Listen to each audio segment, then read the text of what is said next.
വെടിക്കുറ്റിയൊക്കെ തീർന്നെങ്കിലും നമ്മുടെ ട്രംപിൻ്റെ വെടിപറച്ചിലിനൊരു കുറവുമില്ല. അദ്ദേഹം ഏറ്റവും ഒടുവിൽ പറഞ്ഞിരിക്കുന്നത്, ഇറാൻ ഇനി അനുസരിച്ചില്ലെങ്കിൽ ഞാൻ പിക്കാക്സെ പർവ്വതം ഉന്നം വെക്കും. പിക്കാക്സെ പർവ്വതം ഉന്നം വെക്കും എന്ന് പറഞ്ഞ് ഇറാനെ ഭയപ്പെടുത്തുന്നതിന് ഒരു കാരണമുണ്ട്. ഇത് സൗത്ത് ടെഹ്റാനിലുള്ള ഒരു സവിശേഷമായ പർവ്വതമാണ് പിക്കാക്സെ മൗണ്ടൻ.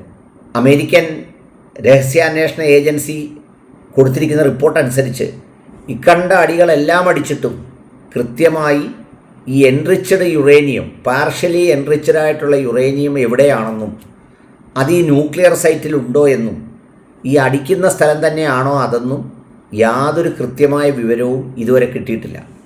ഈ അക്രമങ്ങളെല്ലാം നടത്തി ഓരോ തവണയും ട്രംപ് തങ്ങൾ ന്യൂക്ലിയർ സൈറ്റുകൾ ആക്രമിച്ചു, അത് കണ്ടുപിടിച്ചു, അത് തകർത്ത് കളഞ്ഞു, ഇനി ഇറാന് ന്യൂക്ലിയർ ഫെസിലിറ്റി ഇല്ല എന്നൊക്കെ പറയുന്നെങ്കിലും അതൊക്കെ വെറും വെടിപറച്ചിലാണെന്നാണ് അമേരിക്കൻ ഏജൻസികൾ പറയുന്നത്.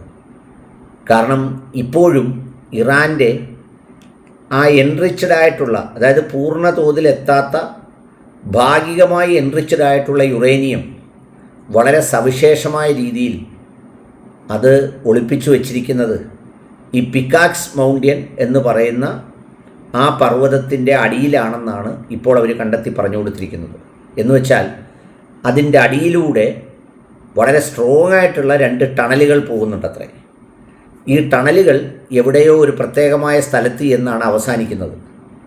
ആ അവസാനിക്കുന്ന സ്ഥലം ഏതാണെന്ന് യവന്മാർ മഷിയിട്ട് നോക്കിയിട്ടും ഇതുവരെ കണ്ടുപിടിച്ചിട്ടില്ല. ഈ ന്യൂക്ലിയർ പവർ സ്റ്റേഷനുകൾ എന്ന് പറഞ്ഞ് ആക്രമിക്കുന്ന ഇടങ്ങളിലൊന്നും ഈ എൻറിച്ച്ഡ് യുറേനിയത്തിൻ്റെ പൂർണ്ണമായ അളവിലോ ആ സംവിധാനമോ ഒന്നും കിട്ടിയിട്ടുമില്ല. അങ്ങനെ കിട്ടാത്തിടത്തോളം കാലം ഈ യുദ്ധം ഇത്രയും അടിച്ചാലും നമ്മുടെ കയ്യിലിരിക്കുന്ന വെടിക്കുറ്റി തീരുന്നതല്ലാതെ അതിനപ്പുറത്തേക്ക് വിജയം എന്ന് പറയുന്നത് ഒരിക്കലും ഉണ്ടാവില്ല എന്നാണ് അമേരിക്കൻ ഏജൻസി പറയുന്നത്. അതുകൊണ്ട് ഇപ്പോൾ അവർ കണ്ടെത്തിയിരിക്കുന്നത്, നമ്മൾ പണ്ട് ഈ ഒരു സിനിമയിൽ ശങ്കരാടി ഈ പപ്പയുടെ സ്വന്തം അപ്പൂസിനകത്ത് ഇവിടുണ്ട് ഇവിടില്ലേ എന്ന് പറയുന്നത് പോലെ അവിടെ ഉണ്ട് എന്നാണ് പറഞ്ഞിരിക്കുന്നത്. അതിൻ്റെ ഒരു ബലത്തിലാണ് ട്രംപ് പറഞ്ഞത്, ഇനി ഒരു സമാധാന കരാറിൽ ഇറാൻ ഒപ്പിട്ടില്ലെങ്കിൽ ഞാൻ വളരെ കൃത്യമായി പിക്കാക്സ് എന്ന് പറയുന്ന മൗണ്ടൻ ആക്രമിക്കും, അത് തകർത്ത് കളയും, പിന്നെ ടണൽ തകർത്ത് കളയും എന്നൊക്കെ പറയുന്നത്. കരയിലടിച്ചിട്ട് ജയിച്ചില്ല, കടലിലടിച്ചിട്ട് ജയിച്ചില്ല, മണ്ണിലടിച്ചിട്ട് ജയിച്ചില്ല, വിണ്ണിലൂടെ അടിച്ചിട്ടും ജയിച്ചില്ല. ഇനി പർവ്വതത്തിലടിച്ച് എന്ത് ജയിക്കാനാണ്? പല്ല് പോകുമെന്നല്ലാതെ യാതൊരു മിച്ചം ഉണ്ടാവില്ല.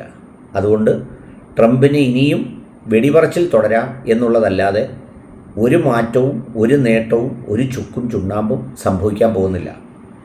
ഈ റിപ്പോർട്ട് പ്രകാരം ഇപ്പോഴും ഇറാൻ്റെ എൻറിച്ച്ഡ് യുറേനിയം വളരെ സുരക്ഷിതമായി ഈ പിക്കാക്സ് പർവ്വതത്തിൻ്റെ താഴെ വളരെ ഒരുപാട് താഴ്ചയിലേക്ക് പോയിട്ടുള്ള ടണലിനകത്ത് സവിശേഷമായ രീതിയിൽ സൂക്ഷിച്ചു വച്ചിട്ടുണ്ട് എന്നാണ് പറയുന്നത്.